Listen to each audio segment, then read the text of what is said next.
Okay అండి, నేను మళ్ళీ వస్తాను. ఎస్ కిషన్ రెడ్డి గారు, గుడ్ మార్నింగ్ అండి. గుడ్ మార్నింగ్ అండి. సో ఏంటి ప్రభుత్వం తీసుకున్న ఈ నిర్ణయం పట్ల బీఆర్ఎస్ సుముఖంగా ఉందా, వ్యతిరేకిస్తుందా? అండ్ ఇందాక శ్యామ్ సుందర్ గారు ఆ కమెంట్స్ కి మీరు ఏకీభవిస్తున్నారా? ఏంటి మీ ఒపీనియన్ ఏంటి అసలు?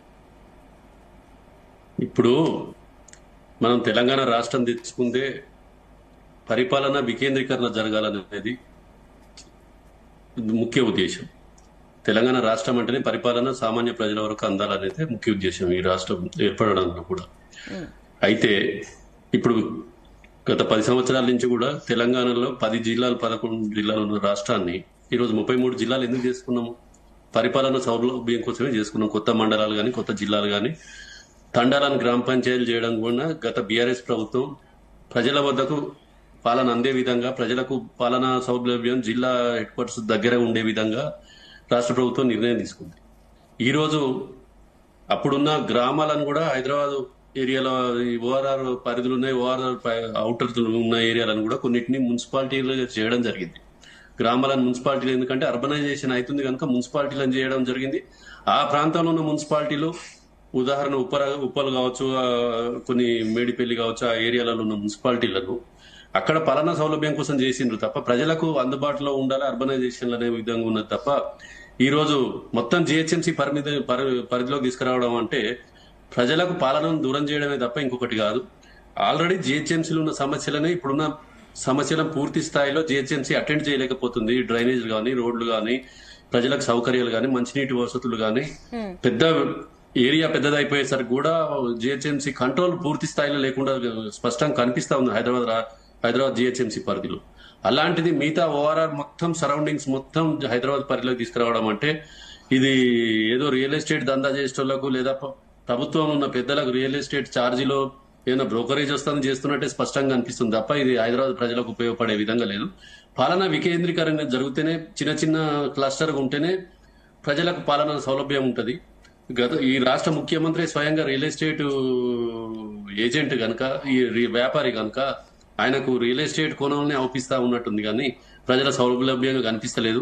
ముఖ్యంగా మనం చూసినట్టయితే ఇప్పుడు ఫార్మాసిటీని కూడా కొత్తగా రియల్ ఎస్టేట్ వెంచర్లు చేయడానికి, డెవలప్మెంట్ కోసం ఫ్యూచర్ సిటీ అని చేయడం, ఈ రాష్ట్ర ముఖ్యమంత్రి అయిన కాంచెల్లి రియల్ ఎస్టేట్ కోణంలో ఆలోచిస్తున్నాడు రాష్ట్ర ముఖ్యమంత్రి తప్ప ప్రజల కోణంలో ఆలోచిస్తలేడు.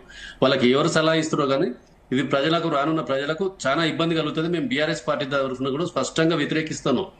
చిన్న క్లస్టర్లు ఉంటేనే, చిన్న మున్సిపాలిటీలకు ఉంటేనే ప్రజలకు అందుబాటులో ఉంటుంది, సమస్యలు తొందరగా సాల్వ్ అయ్యే విధంగా ఉంటుంది. నియర్ బై ఉంటుంది కనుక పర్మిషన్లు కావచ్చు, ఏది కావచ్చు వాళ్ళు లోకల్ మున్సిపాలిటీలకు పోయి తీసుకుంటారు. ఇప్పుడు ప్రతి చిన్న పర్మిషన్ కూడా జిహెచ్ఎంసీ హెడ్ ఆఫీస్ పోవాలి, అక్కడ పర్మిషన్లు తెచ్చుకోవాలి. దానికి ప్రభుత్వ పెద్దలకు నజరానాలు ముట్ట చెప్పాల్సి వస్తుంది.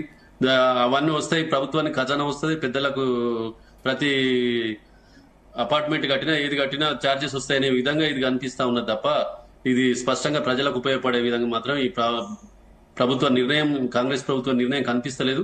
తక్షణమే ప్రభుత్వం ఉపసంహరించుకోవాలి. యాజ్ ఇట్ ఈస్ గా మున్సిపాలిటీగానే ఉండనిచ్చి ప్రజల సౌలభ్యం ఆధారంగా ఎన్నికలు జరపాలి తప్ప ఈ గ్రేటర్ హైదరాబాద్ అనేది ఇప్పుడు ఈ రోజు ఓఆర్ఆర్ వరకు తీసుకుంటున్నాం అంటే రేపు RRR అంటావు, తర్వాత ఏముంది తెలంగాణ మొత్తం హైదరాబాద్ కిందకి తీసుకొస్తావా? ఒక హైదరాబాద్ స్టేట్ క్యాపిటల్ సిటీ ఉంటే సరిపోతుందా? జిల్లాలు, రాష్ట్రం అవసరం లేదు. మొత్తం జిహెచ్ఎంసీ పరిధిలో తీసుకొచ్చి ఏం అడ్మినిస్ట్రేషన్ చేస్తారు? దాని ఉద్దేశం ఏంది? ఇప్పుడు మన శ్యామ్ సుందర్ గారు చెప్పినట్టు గ్రామాలలో రైతు బంధు కావచ్చు, రైతులకు వచ్చే సబ్సిడీలు కావచ్చు, అవన్నీ ఉంటాయి. అవి అన్ని గ్రేటర్ హైదరాబాద్ పరిధిలోకి వస్తే అక్కడ ఆ ప్రాంతంలో ఏమైనా విలేజెస్ ఉన్నా, ఈ వ్యవసాయదారులు ఉన్నా వాళ్ళందరూ ఇబ్బంది పడే పరిస్థితి ఉంది. మొత్తం హైదరాబాద్ మొత్తం ఇప్పుడు ఓఆర్ఆర్ చుట్టూ కూడా మనం పోతా ఉంటే ఓఆర్ఆర్ పొలాలు స్పష్టంగా కనిపిస్తున్నాయి, రైతులు వ్యవసాయం చేసుకునే రైతులు కనిపిస్తున్నారు. వాళ్ళందరినీ జిహెచ్ఎంసీ పరిధిలోకి తీసుకొస్తే రైతులకు వచ్చే సబ్సిడీలు కూడా నష్టపోతారు, రైతులు ఇబ్బంది పడతారు. పూర్తిగా ఇప్పుడు అర్బనైజేషన్ కాలేదు. ఓఆర్ఆర్ పరిధిలో కూడా చాలా దిక్కులో పొలాలు అవుపిస్తున్నాయి, స్పష్టంగా వ్యవసాయ భూములు ఉన్నాయి. వాళ్ళందరికీ కూడా వ్యవసాయం చేసుకునే రైతులకు కూడా వ్యవసాయ భూముల ధరలు వాళ్ళకు కూడా ఇబ్బంది పడే పరిస్థితి ఉన్నది. రిజిస్ట్రేషన్ ఛార్జెస్ వాళ్ళు కొనాలన్నా అమ్మాలన్నా కూడా జిహెచ్ఎంసీ నామ్స్ ప్రకారం చేసుకోవాల్సిన పరిస్థితి ఏర్పడుతుంది. ఇవన్నీ కూడా రైతులకు కావచ్చు, ప్రజలకు కనుక ఇబ్బంది కలుగుతుంది కనుక ప్రభుత్వం మళ్ళీ ఒకసారి పునరాలోచన చేసుకోవాలి, నిపుణులతోటి ఒక సరైన కమిటీ వేసి ఒక నిర్ణయం తీసుకోవాలని మేము కోరుతాము. ఓకే అండి, వెంకట స్వామి గారు గుడ్